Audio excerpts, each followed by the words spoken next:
Education যেমনি করে একটি জাতিকে লিড করতে পারে, তেমনি একটি সঠিক পরিকল্পনা এবং দিক নির্দেশনা একজন ছাত্রকে সাফল্য আনতে পারে। টিয়ার 4 এর মেইন অ্যাপ্লিকেন্টের কেউ যদি ডিপেন্ডেন্ট হতে চান, টিয়ার 4 এর যিনি মেইন অ্যাপ্লিকেন্ট ওনাকে লেভেল 7 এ স্টাডি করতে হবে।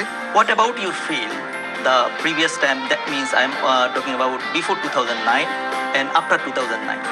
To be very honest with you, there is a vast difference in terms of the systems, the procedures, everything from 2009 to date.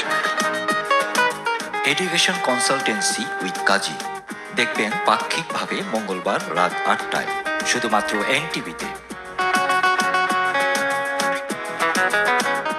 সৌজন্যে FBA ইউকে লিমিটেড এবং মাহবুব and co accountants.